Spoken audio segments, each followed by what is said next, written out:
Hello, hello. Welcome all of you. Good evening. I'm your educator Priyanka and welcome to Unacademy Foundation. So I am audible and visible. चलिए जी, let's begin. Not audible? क्या बात कर रहे हो? मुझे तो आवाज़ आ रही है दिव्यायन.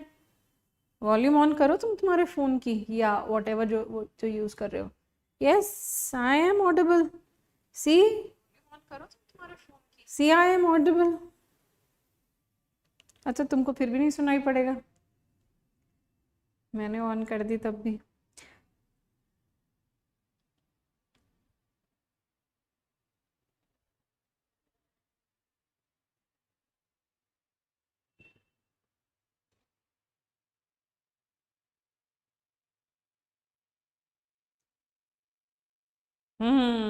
यस. चलो जी. Okay, let's begin. तो लास्ट क्लास में कुछ ज़्यादा ही लैग था, एक बार क्विक रिकॉल कर लेते हैं.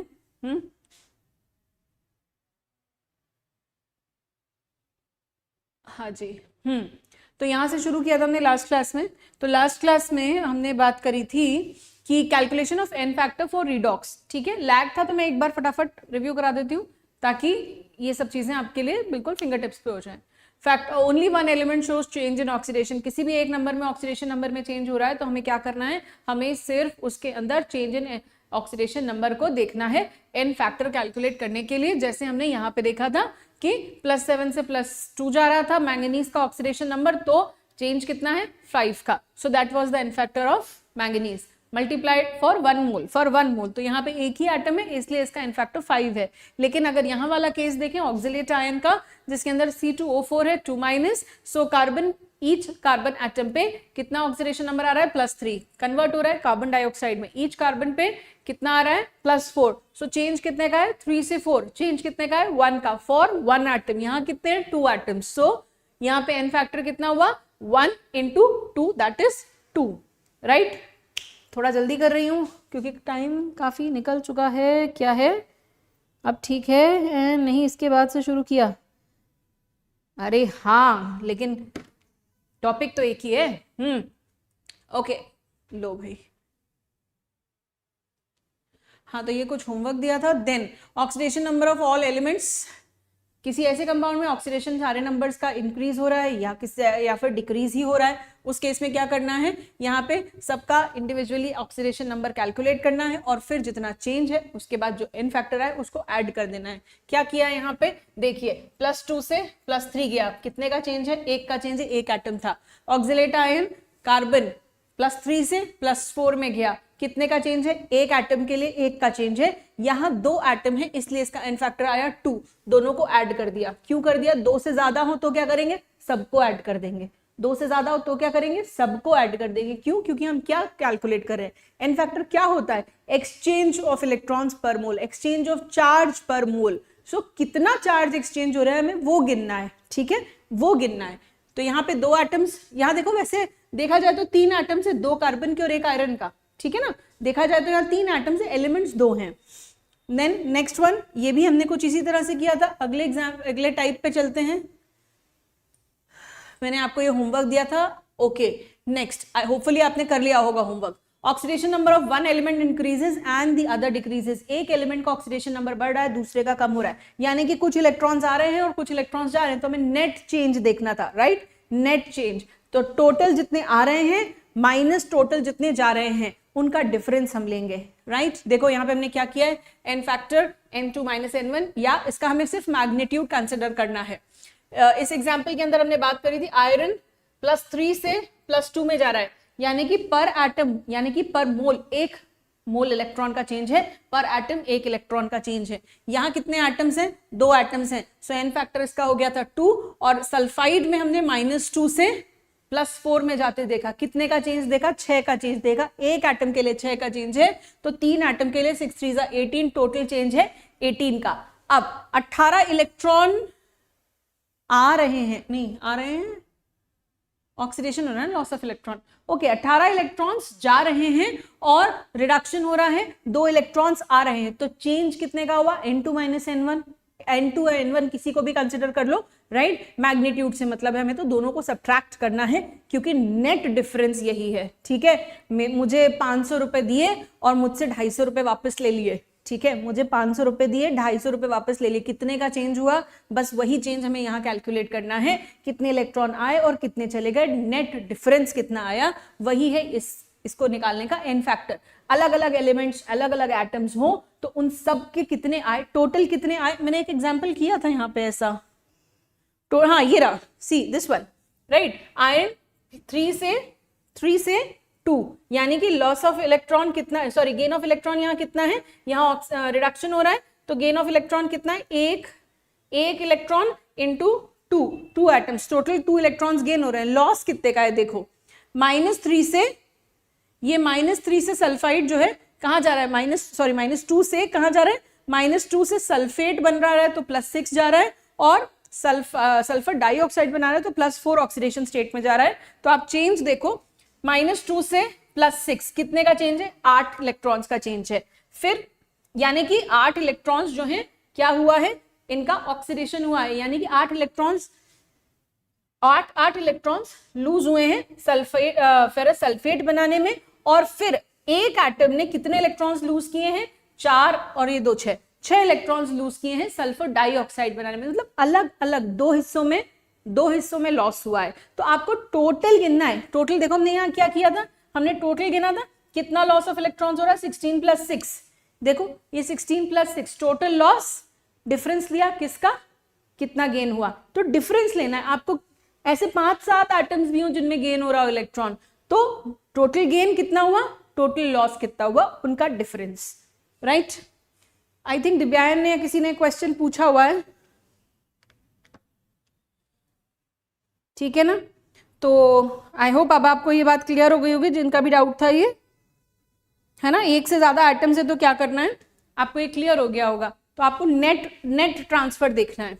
Next was disproportionation, very important type of reaction disproportionation. इसके अंदर इंटरमीडिएट ऑक्सीडेशन स्टेट में कोई एटम प्रेजेंट है, एक तरफ उसका ऑक्सीडेशन हो रहा है, एक तरफ उसका रिडक्शन हो रहा है, एक तरफ उसमें गेन ऑफ इलेक्ट्रॉन्स हो रहा है, एक तरफ उसमें लॉस ऑफ इलेक्ट्रॉन्स हो रहा है, ठीक है। कुछ इलेक्ट्रॉन्स आ रहे हैं, कुछ इलेक्ट्रॉन्स जा रहे हैं, डिस्प्रपोर्शनेशन रिएक्शन। तो इसके अंदर हम क्या करते हैं, N1 × N2 / N1 + N2, ठीक है। तो इसके लिए for the species undergoing disproportionation only, for the species undergoing disproportionation only. Disproportionation में क्यों, क्योंकि हमने फॉरवर्ड और बैकवर्ड दोनों तरफ की बात करी है हमेशा। याद करिए हमने हर बार ऑक्सीडेशन नंबर रिएक्टेड से प्रोडक्ट्स के भी तो निकाले हैं। तो यहाँ पे ये वाला फॉर्मूला सिर्फ जो species, the species which is undergoing disproportionation, सिर्फ उसी के लिए एप्लीकेबल है, N1 × N2 / N1 + N2। यहां देखो ब्रोमीन 0 से +5 जा रहा है, तो इसमें ऑक्सीडेशन रिडक्शन दोनों चीज हो रही है। ऑक्सीडेशन में 0 से +5 जा रहा है, तो चेंज कितने का हो रहा है, 5 का। कितने एटम्स के लिए, एक एटम के लिए 5 का चेंज है, तो 2 एटम के लिए कितने का चेंज है, 10 का, राइट। अब देखो यहाँ पे रिडक्शन भी हो रहा है, Br2 -1 में चेंज हो रहा है। सो 0 से -1 का, कहां से, 0 से -1 का, 0 से -1 का, एक एटम के लिए कितना चेंज है, 1 का। तो यहाँ कितने एटम्स है रिएक्टेंट साइड, 2 एटम्स हैं। तो हमें ये बात हमेशा ध्यान रखनी है, हम किसके लिए कैलकुलेशन कर रहे हैं। तो जिस स्पीशीज के लिए कैलकुलेशन कर रहे हैं उसी के नंबर ऑफ एटम्स काउंट करने हैं। जैसे हम यहाँ ब्रोमीन गैस Br2 के लिए सारा कैलकुलेशन कर रहे हैं, तो हमको देखना है Br2 कितने एटम से, 2 एटम से रिएक्टेंट साइड। तो रिएक्टेंट साइड 2 एटम्स का, 2 इलेक्ट्रॉन्स का लॉस हो रहा है 2 एटम्स में से। सो यहाँ पे इसलिए इसका एन फैक्टर जो है वो कितना है, 2। तो अब कैलकुलेशन कैसे करेंगे, इसका टोटल एन फैक्टर कैसे कैलकुलेट करेंगे, किसका, ब्रोमीन का। The species which is undergoing disproportionation, कैसे, N1 × N2 / N1 + N2।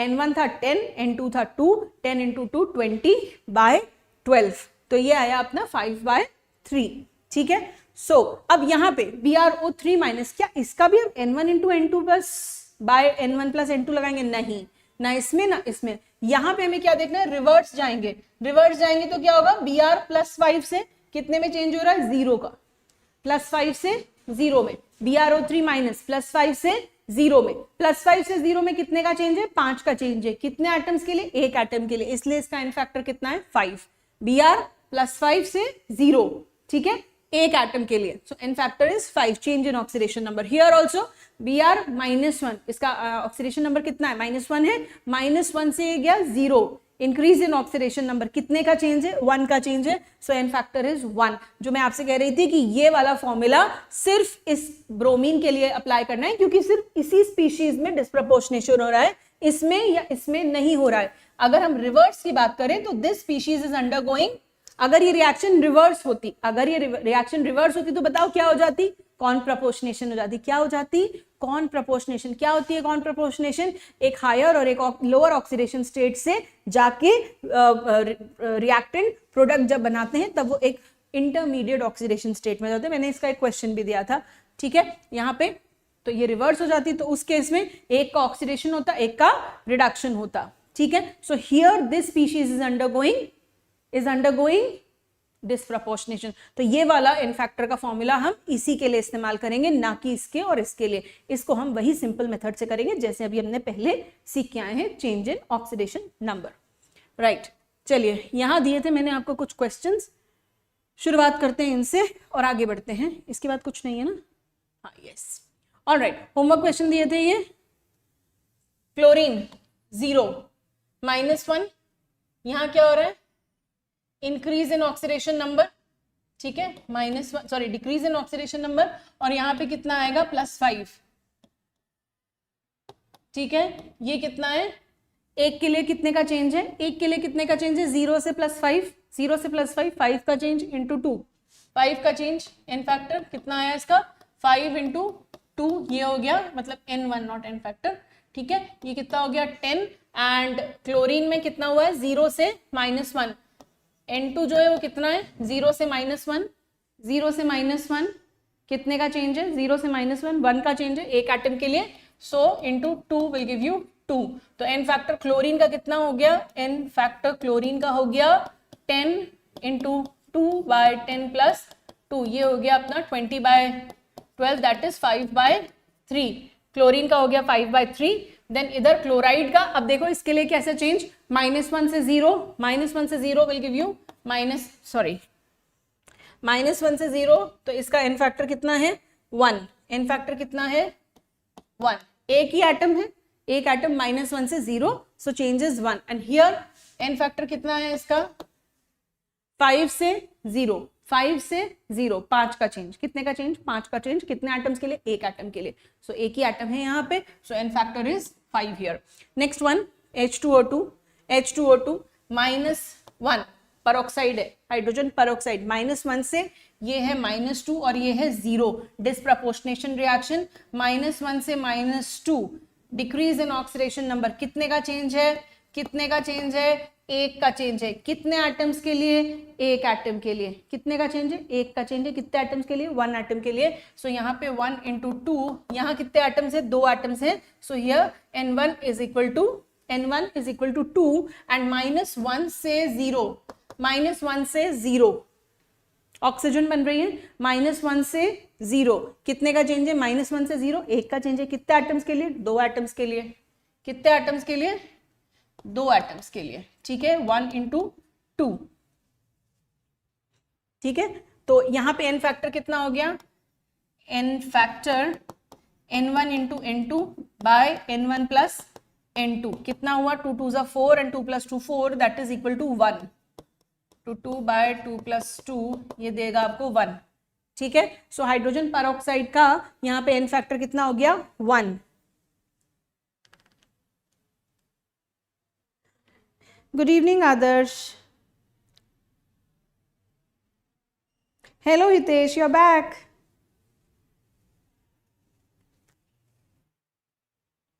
तुम बड़ी शिद्दत से आते हो यहाँ पे पढ़ने हितेश, वेरी गुड, आते रहो और बेटा रोज है ना अच्छे से सीख के जाना, ठीक है, अच्छे से पढ़ के जाना। देखो डिस्प्रपोर्शनेशन सबसे इंपॉर्टेंट टॉपिक है, बहुत इंपॉर्टेंट टॉपिक है, इसका सीख के जाना एन फैक्टर। पिछली क्लास में भी तुम शायद सीखने आए थे, इस क्लास में भी बढ़िया से सीख के जाना। चलो -1 से 0 कितना हुआ, कितने का चेंज, -1 से 0, कितने का चेंज यहाँ पे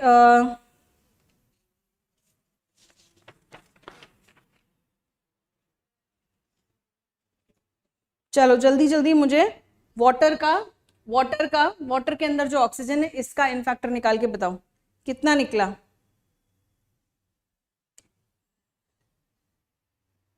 वाटर के अंदर वाटर का इन फैक्टर 2 - 1, कितने का चेंज है, -2 से -1, 1 का चेंज है।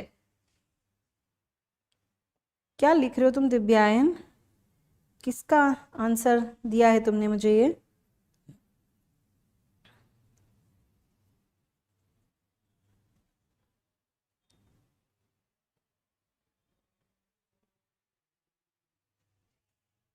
-2 से 1, एक ही का तो चेंज है, तो इसका एन फैक्टर कितना हुआ, 1 हुआ।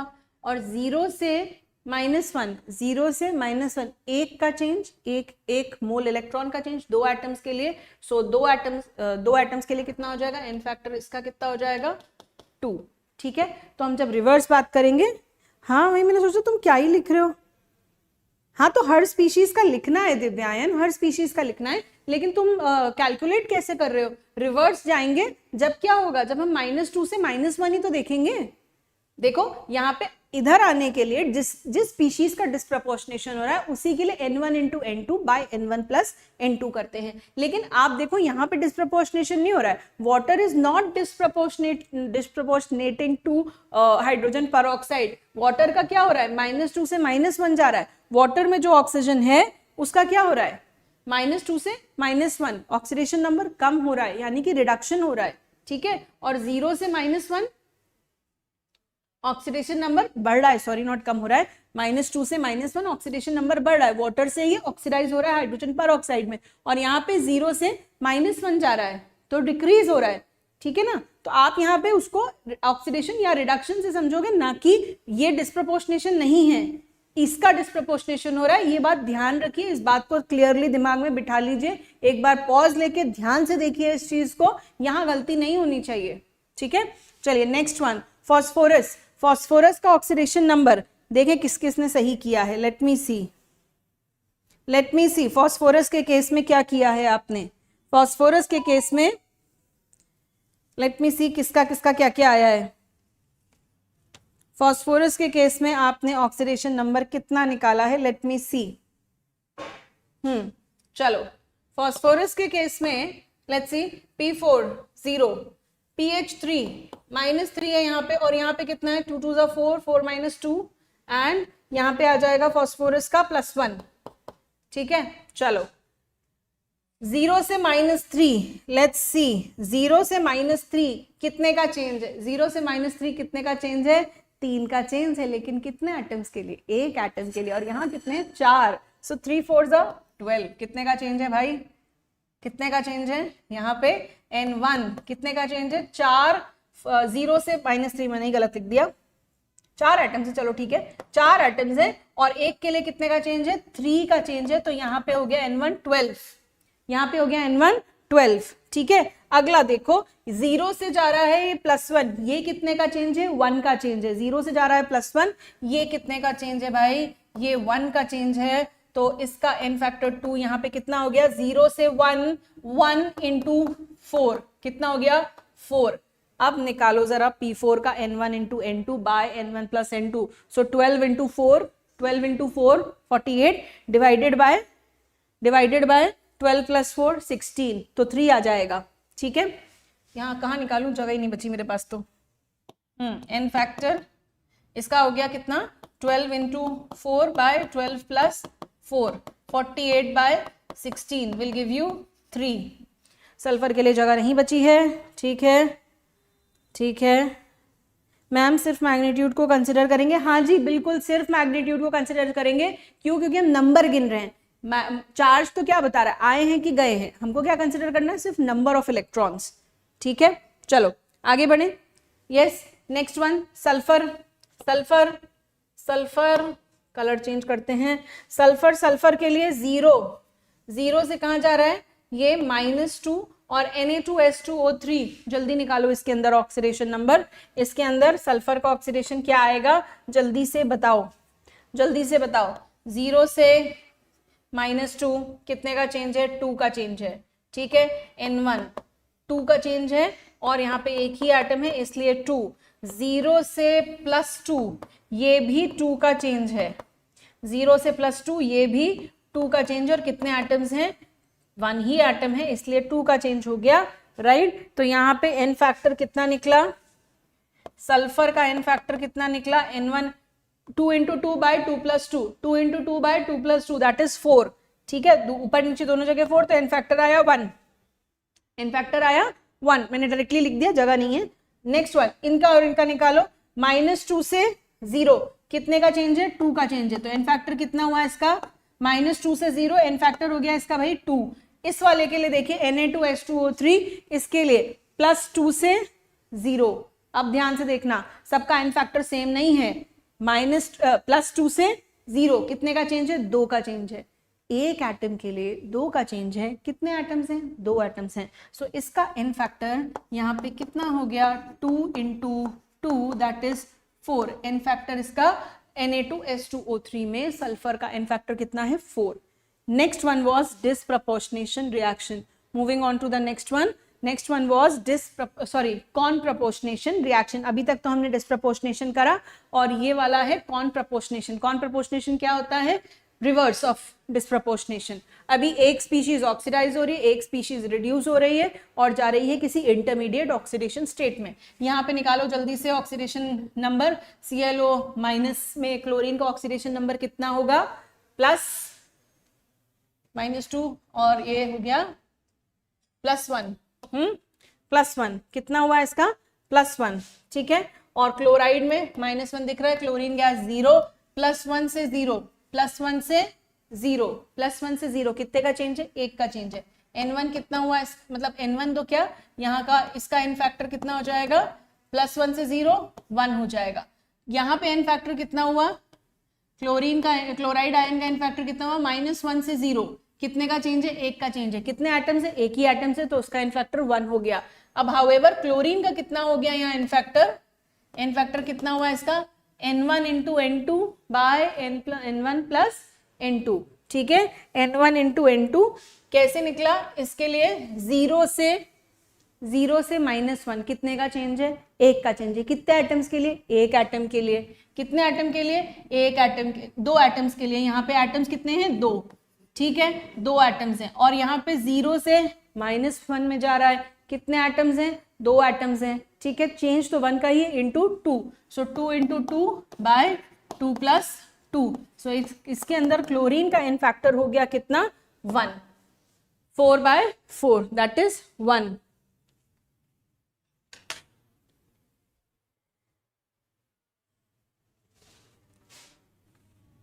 कहाँ है भाई? करो कैलकुलेट, करो यहाँ पे कैलकुलेट। अभी आते हैं इसके ऊपर कि इसको कैसे निकालेंगे, ठीक है। क्या बता दिए हैं?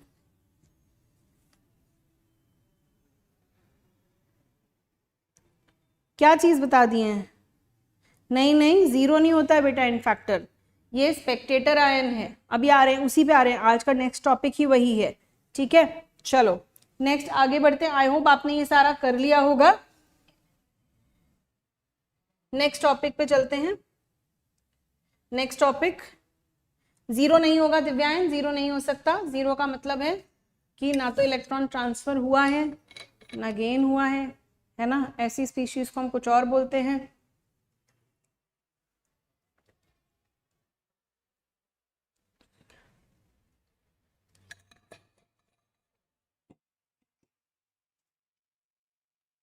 चलिए, अनदर इंपॉर्टेंट टाइप, क्या नंबर था? सीरीज इंक्रीजेस डिक्रीजेस, डिस्प्रपोर्शनेशन कहाँ गया?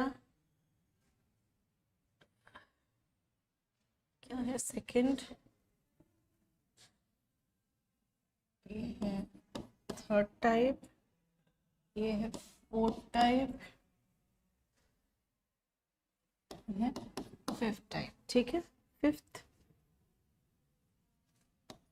n फैक्टर कैलकुलेट करना किसका, फॉर इंट्रा मॉलिक्यूलर रिडॉक्स। ठीक है, किसी सब्सटेंस का एन फैक्टर कैलकुलेट करना जिसके अंदर वो substance is undergoing intramolecular redox. अभी इंट्रामोलिक्यूलर रिडॉक्स क्या होता है याद करो, एक ही मॉलिक्यूल है जिसमें एक सब्सटेंस का ऑक्सीडेशन हो रहा है और एक सब्सटेंस का रिडक्शन हो रहा है। ठीक है, एक ही मॉलिक्यूल है जिसमें एक सब्सटेंस का ऑक्सीडेशन हो रहा है और एक सब्सटेंस का रिडक्शन हो रहा है। So we can calculate either of them. ठीक है, चाहे हम ऑक्सीडेशन देखें चाहे हम रिडक्शन देखें, एक का लॉस ऑफ इलेक्ट्रॉन हो रहा है, एक एलिमेंट का, एक सब्सटेंस है, एक ही मॉलिक्यूल है, एक ही मॉलिक्यूल में से एक एलिमेंट में लॉस ऑफ इलेक्ट्रॉन हो रहा है और दूसरे में से गेन ऑफ इलेक्ट्रॉन हो रहा है। तो चाहे हम रिडक्शन हाफ देख लें चाहे हम ऑक्सीडेशन हाफ देख लें, दोनों में सेम ही होगा। ठीक है, दोनों का एन फैक्टर सेम ही होगा। तो हम किसी भी एक को उठा के देख सकते हैं, चाहे हम ऑक्सीडेशन वाला हाफ चेक कर लें चाहे हम रिडक्शन वाला हाफ चेक कर लें, दोनों बराबर ही आएंगे। ठीक है, क्योंकि एक ही मॉलिक्यूल में से लॉस ऑफ इलेक्ट्रॉन और गेन ऑफ इलेक्ट्रॉन हो रहा है। ठीक है, चलो जी आगे बढ़ते हैं। अब इसके अंदर थोड़ा सा बस ये हो जाता है कि हमें इस रिएक्शन को बैलेंस करना होता है। बात करते हैं कैसे, पहले एक बार देख लेते हैं इंट्रामोलिक्यूलर रिडॉक्स क्या होता है। इंट्रामोलिक्यूलर रिडॉक्स क्या होता है याद है आपको, वन कंपोनेंट ऑक्सीडाइजेस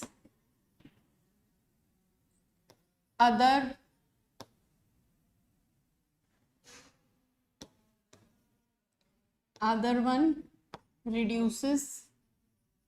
लेकिन ये दोनों चीजें कहां से हो रही हैं, in a same molecule, from same molecule. एक ही मॉलिक्यूल में से एक पार्ट ऑक्सीडाइज एक पार्ट रिड्यूस। ठीक है, चलो देखते हैं, एग्जाम्पल से समझते हैं इस बात को। KClO3, इसके अंदर KCl प्लस O2। देखो KCl प्लस O2, यहाँ पे क्लोरीन पे देखो, क्लोरीन का और ऑक्सीजन -2 से जा रहा है, ऑक्सीजन -2 से जा रहा है 0 और क्लोरीन 3 2 6, 6 - 1 5। ठीक है, तो क्लोरीन इज +5 और ये जा रही है -1। तो आप देखो यहाँ क्लोरीन +5 से -1, क्लोरीन +5 से -1, क्या हो रहा है यहाँ पे +5 से -1, loss of electron gain of electron, क्या हो रहा है गेन ऑफ इलेक्ट्रॉन हो रहा है। सो क्लोरीन का तो रिडक्शन हो रहा है, वाइल ऑक्सीजन -2 से 0, सो क्लोरीन का -2 से 0 यानी कि क्या हो रहा है, एक पार्ट ऑक्सीजन का रिडक्शन हो रहा है और क्या बोल रही हूँ, क्लोरीन का रिडक्शन हो रहा है और ऑक्सीजन का ऑक्सीडेशन। इधर आप देख सकते हैं +5 से एक सेकेंड वेट।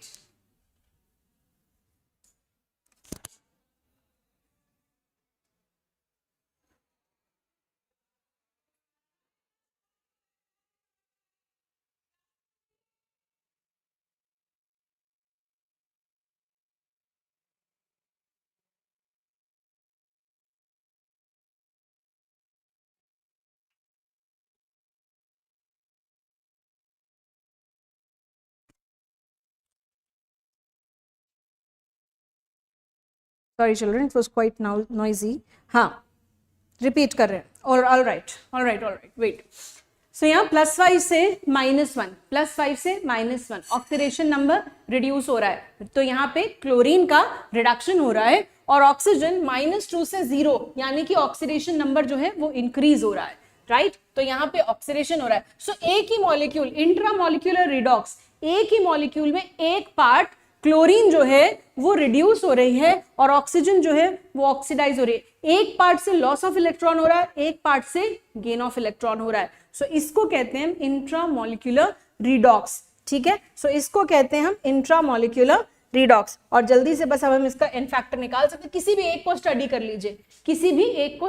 लीजिए, कि किसके अंदर, किसी भी एक हाफ को। सो अगर आप देखेंगे क्लोरीन, एन फैक्टर कैलकुलेट करिए जरा, क्लोरीन का एन फैक्टर कैलकुलेट करिए +5 से, एन फैक्टर क्लोरीन के लिए +5 से -1 कितने का चेंज है? 6 का चेंज है, राइट। सो और कितने एटम्स हैं? एक ही एटम्स है। सो यहाँ पे 6 का चेंज है। ऑक्सीजन के लिए चेक करते हैं, ऑक्सीजन के लिए चेक करते हैं -2 से 0 कितने का चेंज है? 2 का चेंज है, ठीक है। कितने का चेंज है? 2 इलेक्ट्रॉन्स का चेंज है, 2। और कितने एटम्स हैं? 3 एटम्स है। सो देखो यहाँ पे एन फैक्टर दोनों के सेम ही आएंगे, इक्वल ही आएंगे। तो आप आइदर ऑफ देम पिक कर सकते हैं, चाहे ऑक्सीडेशन हाफ पिक कर ले, चाहे रिडक्शन हाफ पिक कर ले, दोनों में से किसी भी एक से कैलकुलेट कर सकते हैं, राइट। चलिए, आपको क्लियर हुई ये बात?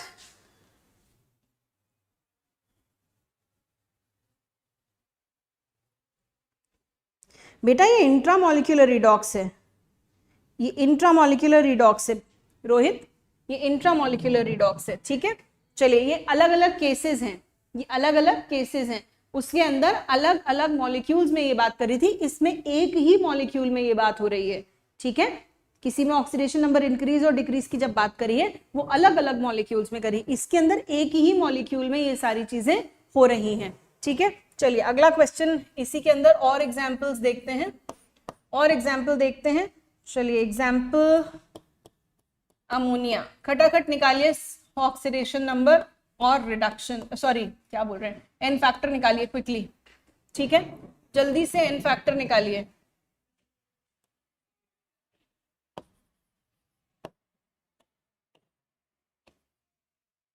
जल्दी से एन फैक्टर निकालिए।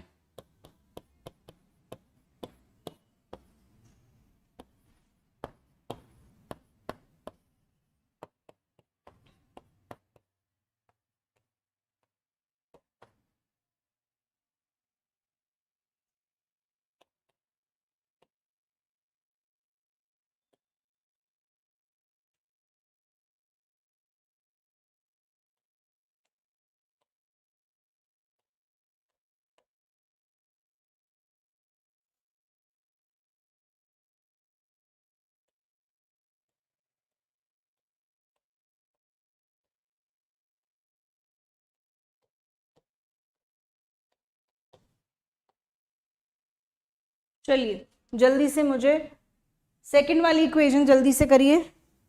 इसके अंदर हाँ, दोनों का एन फैक्टर हमेशा सेम होगा, क्यों? क्योंकि एक ही मॉलिक्यूल में से लॉस और गेन ऑफ इलेक्ट्रॉन हो रहा है, ठीक है। Oxidation half will be equal to, एक ही स्पीशीज इलेक्ट्रॉन लूज या गेन कर रही है तो हमेशा सेम ही होगा, है। How to find N factor for entire molecule? अरे दिव्यायन, चेक करिए, ऑक्सीडेशन नंबर्स निकालिए। अमोनिया, नाइट्रोजन का ऑक्सीडेशन नंबर क्या होगा? -3। हाइड्रोजन का क्या होगा? क्या होगा? +1। इधर क्या होगा? 0। इधर क्या होगा? 0। जल्दी देखो, कैलकुलेट करो।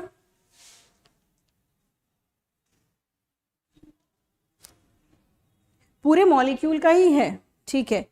एन फैक्टर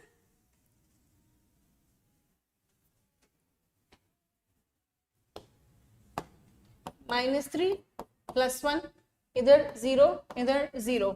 अब चाहे आप नाइट्रोजन का चेक कर लो, एन फैक्टर कितना आया? कितना आया? -3 से 0 कितने का चेंज है? 3 का चेंज है। तो एन फैक्टर यहाँ एक ही एटम में एन फैक्टर 3 है। हाइड्रोजन +1 से 0, एक एटम में कितने का चेंज है? 1 का चेंज है। कितने का चेंज है? एक का चेंज है, ठीक है। कितने एटम्स है? 3 एटम्स है। तो एन फैक्टर कितना आया? 3। 1 × 3, या यहाँ लिख लो 3 × 1 × 3, ठीक है। सो देखो, oxidation half and reduction half is same, right. अगला कैलकुलेट करो फटाफट, अगला कैलकुलेट करो। ये फिर मैं फंस गई इसमें तार में।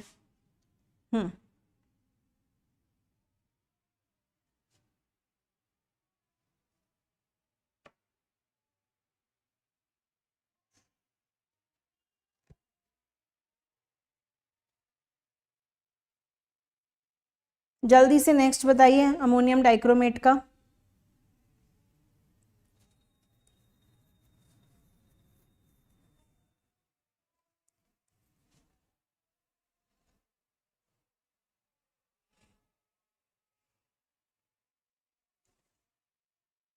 जल्दी से बताइए अमोनियम डाइक्रोमेट का। कैलकुलेट करिए और बताइए अमोनियम डाइक्रोमेट में क्या होगा।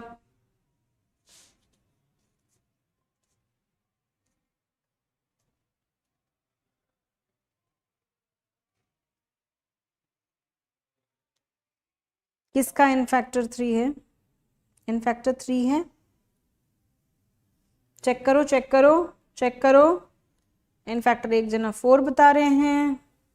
गड़बड़ बेटा, भारी गड़बड़, बेसिक की गड़बड़। देखो क्या किया ये, यहाँ देखो क्या कर डाला। चलो क्रोमियम चेंज किस में आएगा? देखो ऑक्सीजन में कोई चेंज नहीं आ रहा, -2 -2 -2, ऑक्सीजन में कोई चेंज नहीं आ रहा, ठीक है राइट। अब देखो क्रोमियम, क्रोमियम +6, यहाँ कितना है? +3। कितने का चेंज है? +6 से +3, 3 का चेंज है। कितने एटम्स हैं? 2 एटम्स है, तो चेंज कितने का है? क्या करा?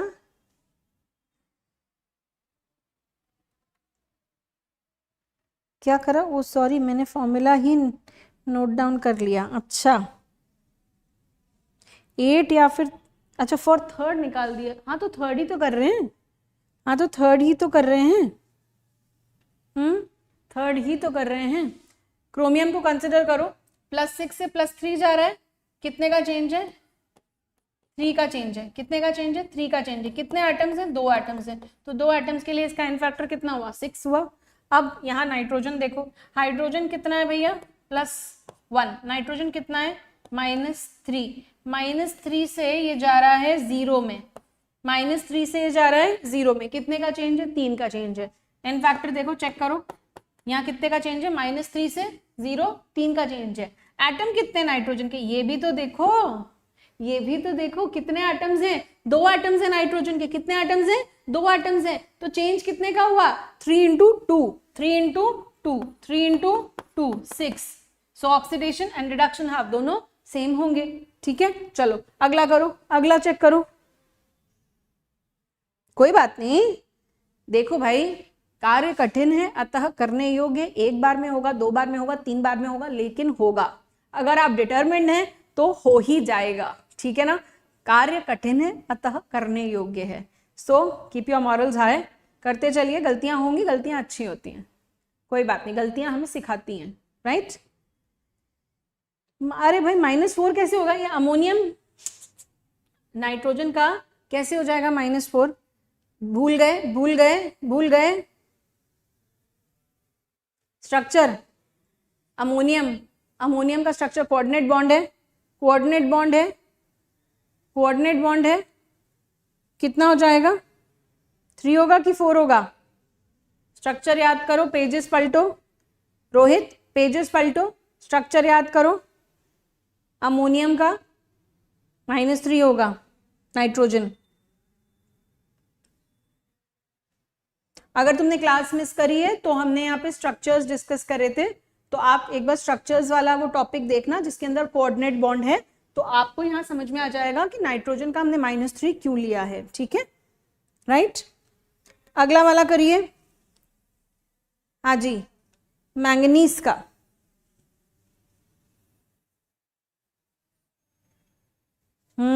Correct correct, Lewis base. चलो आगे बढ़ो, नेक्स्ट वाला करो, नेक्स्ट वाला। n फैक्टर 2 किसका? n फैक्टर 2 क्रिश, किसका n फैक्टर 2 क्रिश? नाम लिख के बताओ भाई। n factor 14। मैं इसी का इंतजार कर रही थी बालक, मैं इसी गलती का इंतजार कर रही थी बालक।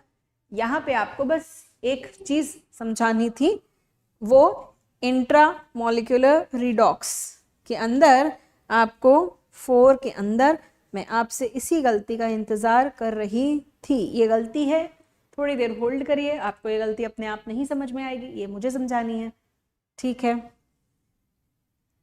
फोर्थ का थर्ड, फोर्थ का n फैक्टर कितना बोला तुमने? 2? ना ना, बिल्कुल ना, ना मुन्ना ना, बिल्कुल ना, सॉरी। अरे ना सॉरी किस बात के लिए? क्वेश्चन ही तो कर रहे हैं, गलतियां तो होंगी, अच्छी होती हैं गलतियां, डोंट वरी। क्वेश्चन करो, तुम मस्त रहो, मजे से खुश होके करो, क्वेश्चन करो। कहाँ पहुंचे? कर लिया, हाथ पांव मार लिए। जल्दी से मैंगनीज का ऑक्सीडेशन नंबर असाइन करो। चलो भाई, करते हैं। अब यहाँ पे एक चीज समझते हैं ध्यान से, ध्यानपूर्वक ध्यान दीजिए, ध्यानपूर्वक ध्यान दीजिए। यहाँ पे थोड़ा सा आपको ध्यान देना है। क्या देखो, मैंगनीज का ऑक्सीडेशन नंबर Mn2O7 में कितना आ रहा है, कैलकुलेट करो।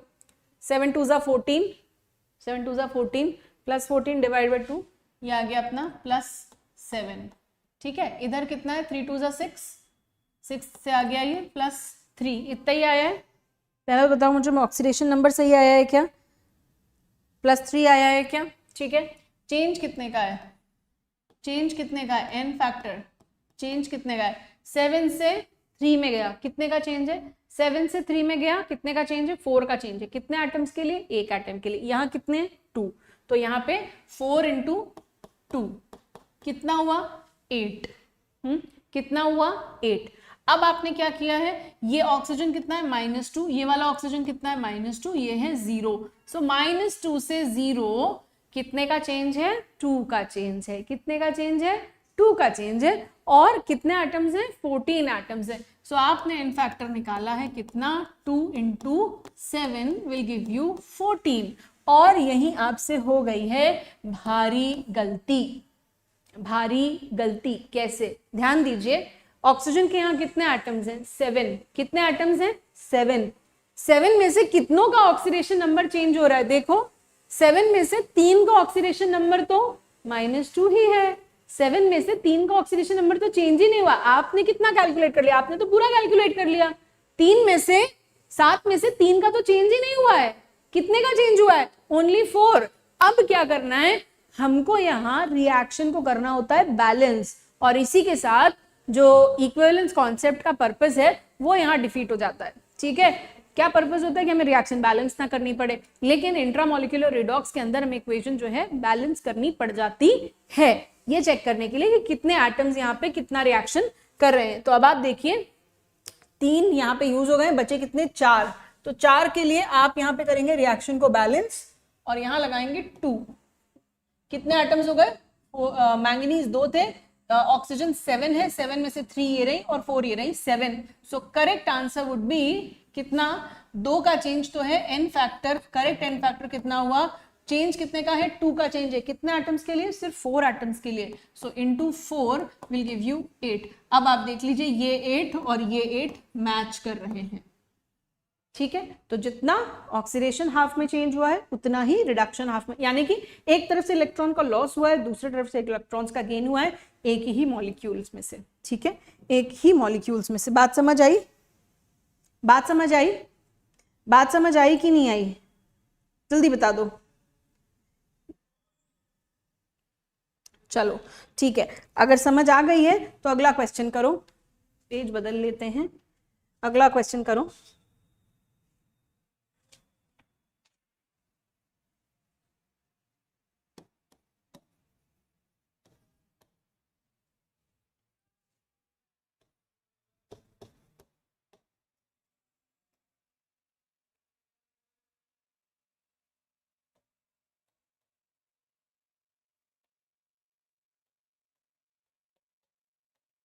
चलो, find out the in factor, find out the in factor. ठीक है, find out the in factor. मैं बैलेंस करके दे दूं,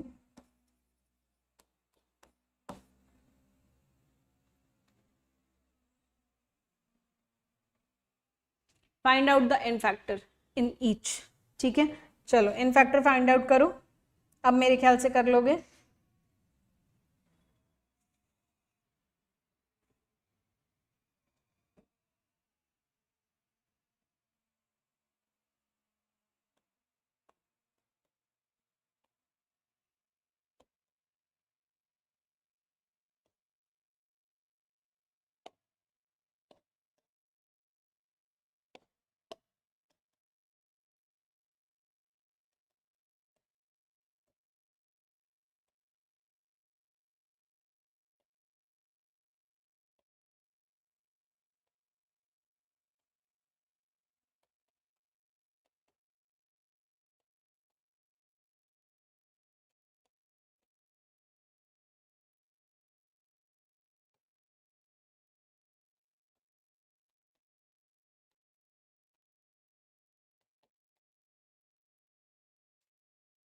पहले ऊपर वाला क्वेश्चन करिएगा, फिर मैं यहाँ नीचे जो क्वेश्चन लिख रही हूँ उस तक पहुंचिएगा।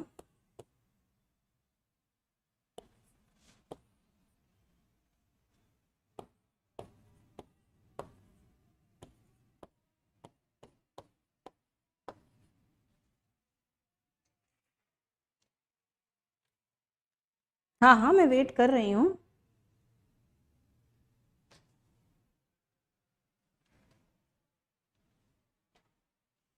करेक्ट करेक्ट दिव्यायन, सही है, करेक्ट है एग्जाम्पल 5।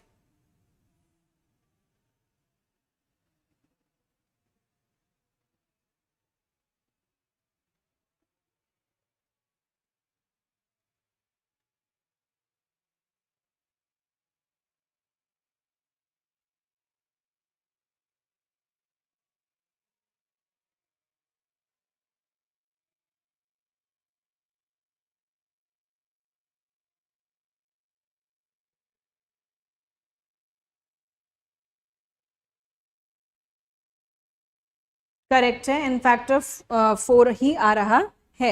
देखते हैं कैसे, अगले क्वेश्चन पे शिफ्ट कर जाइए, देखते हैं कैसे इन फैक्टर 4 आ रहा है इसके अंदर।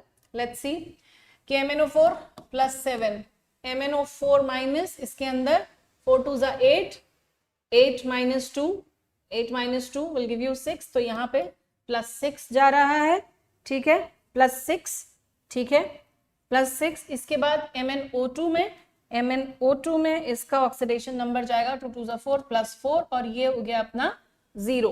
अब आप अगर चेक करें तो प्लस 7 से प्लस 6 कितने का चेंज, 1 का चेंज, तो एन फैक्टर यहाँ मैंगनीज के लिए आ रहा है, और ऑक्सीजन यहाँ -2 है, -2 है, ये भी -2 है, और ये 0 है, ठीक है।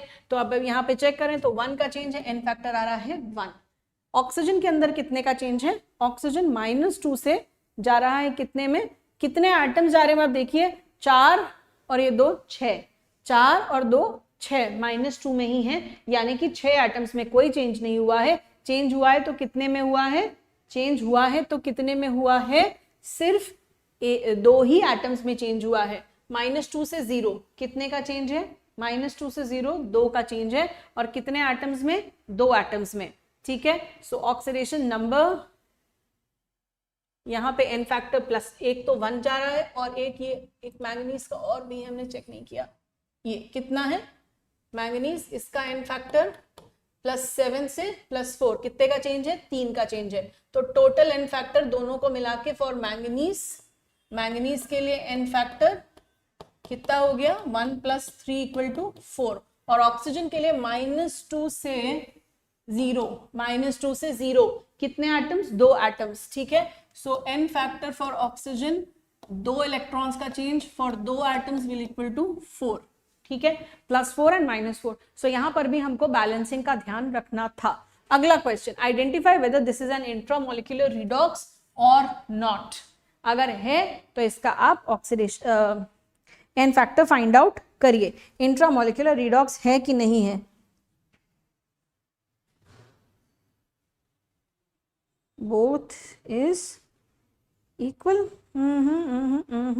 नहीं, आप यहां ध्यान दीजिए, इंट्रामोलिक्यूलर रिडॉक्स बेसिक पे चलो। इंट्रामोलिक्यूलर रिडॉक्स क्या होता है, एक मॉलिक्यूल ही में से ही ऑक्सीडेशन हो रहा है, एक मॉलिक्यूल ही रिड्यूस हो रहा है, ठीक है।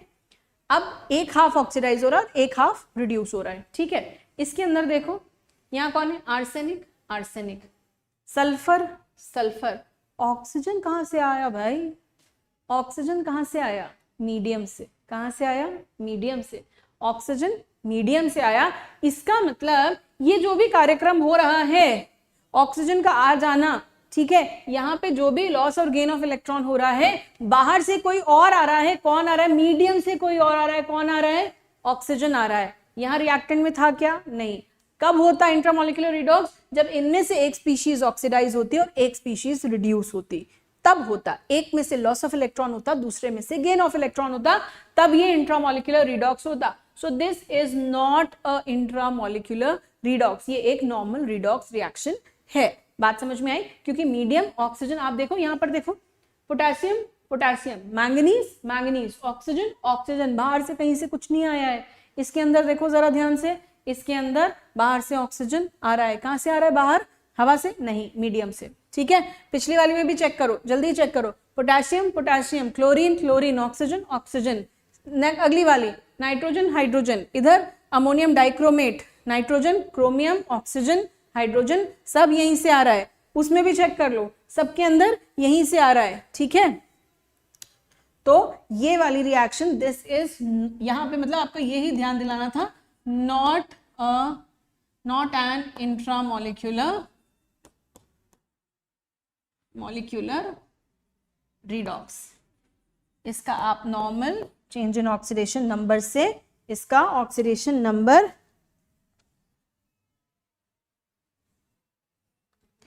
तो ये तो हो सकते हैं ना, ऑक्सीडेशन रिडक्शन तो हो सकते हैं ना, ऑक्सीडेशन रिडक्शन क्यों नहीं हो सकते? इंट्रामोलिक्यूलर रिडॉक्स कब कहेंगे?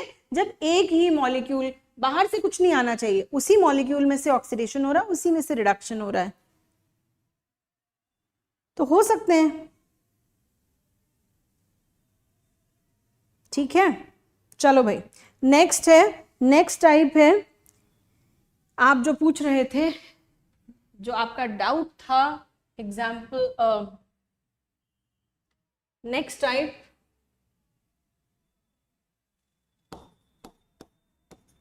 n factor for a spectator ion। Spectator ion क्या होता है? What is a Spectator ion? Ion whose oxidation number does not change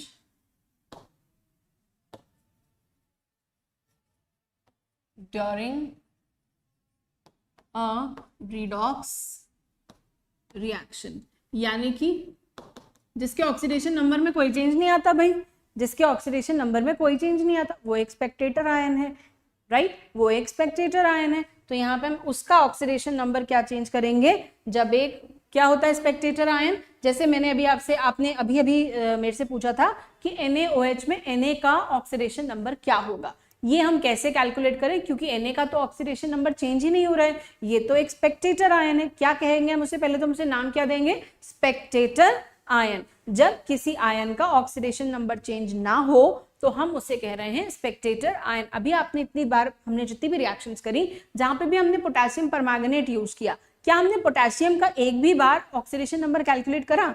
नहीं करा। क्यों नहीं करा? क्योंकि उसका ऑक्सीडेशन नंबर वो तो क्या है, वो तो हमेशा से क्या है, वो तो ग्रुप 1 एलिमेंट है, ठीक है, एक ही इलेक्ट्रॉन यूज करेगा, उसका ऑक्सीडेशन नंबर हमेशा +1 रहने वाला है। पोटेशियम डाइक्रोमेट यूज किया हमने, उसका भी हमने ऑक्सीडेशन नंबर चेंज नहीं किया, उसमें भी पोटेशियम का ऑक्सीडेशन नंबर चेंज नहीं किया। क्यों नहीं किया? क्योंकि ग्रुप 1 एलिमेंट है, वो एक ही इलेक्ट्रॉन यूज कर सकता है, तो वो एक ही इलेक्ट्रॉन लूज करेगा, अनलेस वो गेन करके इलेक्ट्रॉन 0 में कन्वर्ट, मतलब उसका ऑक्सीडेशन ग्राउंड स्टेट में आ रहा हो, ठीक है, अनलेस वो गेन ऑफ इलेक्ट्रॉन कर रहा हो, उसका खुद का रिडक्शन हो रहा हो, ठीक है। तो वहां पे ऐसी किसी भी अभी तक जितनी रिएक्शंस हमने लिखी उसमें से किसी में भी ऐसा नहीं हो रहा था। So any species which is not changing its oxidation number is known as spectator ion. ये बहुत फीबल केसेस हैं जिनमें आपसे कैलकुलेट करने को कहा जाएगा, लेकिन मैं छोड़ कुछ भी नहीं रही हूँ, टच सब कुछ कर रही हूँ, ठीक है। सो स्पेक्टेटर आयन का अगर आपसे पूछ लिया जाए ऑक्सीडेशन नंबर कैलकुलेट करने को, तो वो कैसे करेंगे उस पर बात कर रहे हैं, राइट। बाकी सबसे इंपॉर्टेंट जो थे वो शुरू वाले थे जो मैंने डिस्कस किए, जिसमें सिंपल रिडॉक्स हो रहा है, किसी एक में ऑक्सीडेशन नंबर बढ़ रहा है, एक का कम हो रहा है, किसी में दोनों का ऑक्सीडेशन नंबर बढ़ रहा है, किसी में दोनों का ऑक्सीडेशन नंबर घट रहा है, या डिस्प्रपोर्शनेशन हो रहा है। सो ये वाले केसेस बड़े इंपॉर्टेंट केसेस थे। कभी एक आध केस इंट्रामोलिकुलर वाला, ये वाले रेयर केसेस हैं, बट येस अनएक्सप्लोर्ड कुछ भी नहीं रहना चाहिए, अनटच्ड कुछ भी नहीं रहना चाहिए, क्योंकि ये दो चैप्टर्स कौन से, some basic concepts and redox, ये जान है NSCJS की, ठीक है। ये तो सबसे अच्छे तरीके से करने, सबसे ज्यादा टाइम इसी पे देना है, ये कर लिया तो समझो half the battle is one, ठीक है। चलिए, तो n factor for Spectator ion, ठीक है। अच्छा, एक और बात, स्पेक्टेटर आयन को हम कई बार लिखते ही नहीं है, हम जब आयनिक रिएक्शन लिखते हैं उनको हम हटा ही देते हैं, आयनिक रिएक्शन लिखते हैं, कितनी बार यहाँ पे आयनिक रिएक्शन लिखी है, उसमें से हम K+ हटा ही देते हैं, Cr2O7 2- गिव्स Cr2O3, ऐसे करके Cr3+ लिख देते हैं। तो जिन जिन का भी ऑक्सीडेशन नंबर चेंज नहीं होता उनमें से हम हटा ही देते हैं अक्सर।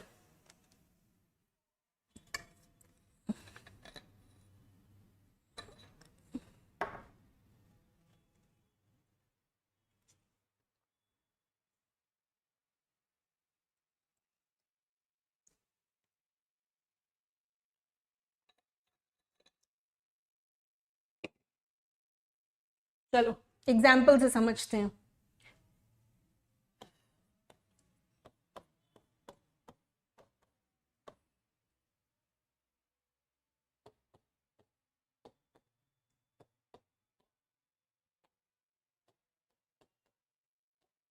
असाइन द ऑक्सीडेशन नंबर्स, फटाफट ऑक्सीडेशन नंबर असाइन करो।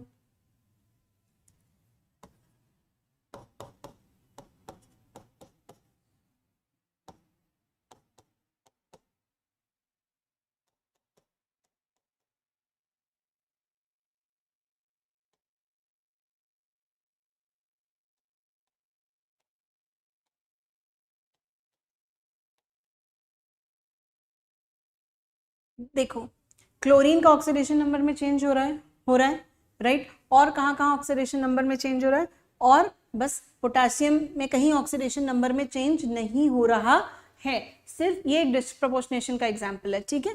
क्लोरीन का ऑक्सीडेशन भी हो रहा है, रिडक्शन भी हो रहा है। क्लोरीन 0 से -1 में भी जा रहा है, क्लोरीन 0 से +1 में भी जा रहा है।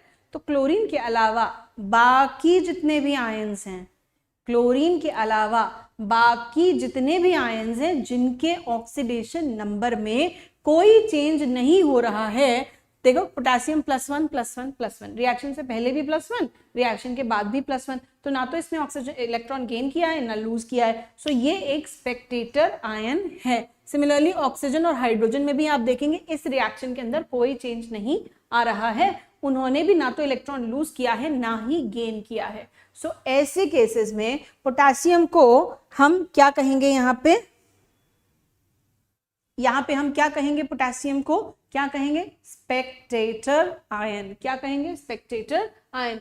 Ion whose oxidation number does not change during a redox reaction is known as oxidation ion, spectator ion। क्या बोलते हैं, स्पेक्टेटर आयन। अब स्पेक्टेटर आयन मान लीजिए कभी स्पेसिफिकली आपसे यही पूछ लिया जाए कि KOH का एन फैक्टर निकालिए, तो क्या KOH का एन फैक्टर नहीं होगा भैया, बिल्कुल कैलकुलेट करना होगा। लेकिन वहां पर हमें क्या करना पड़ेगा, वहां पे हमें इक्विवेलेंट कॉन्सेप्ट से इसको कैलकुलेट करना पड़ेगा। उसके लिए हमें इक्विवेलेंट कॉन्सेप्ट लगाना पड़ेगा।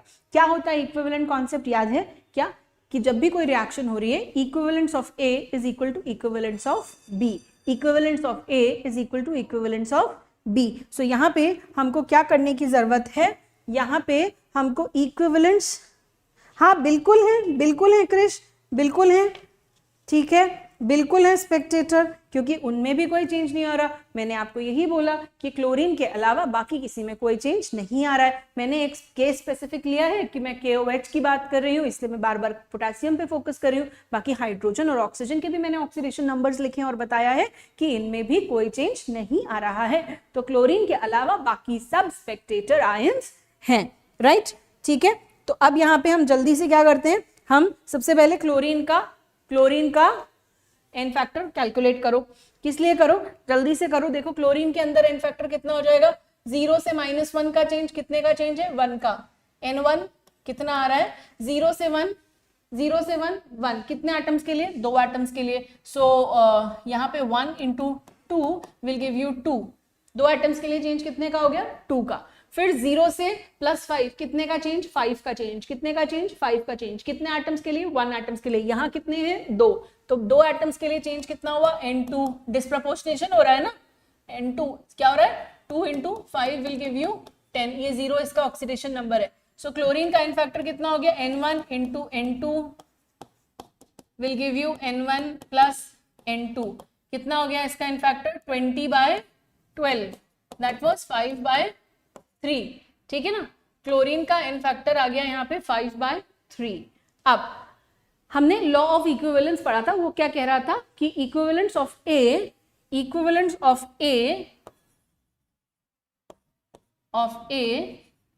Should be equal to equivalence of B, ठीक है, यही पढ़ा था। तो यहाँ पे ये कौन है, क्लोरीन, तो equivalence of chlorine will be equal to equivalence of, should be equal to equivalence of KOH, and further that should be equal to equivalence of KCl, that should be equal to equivalence of KClO3, that should be equal to equivalence of H,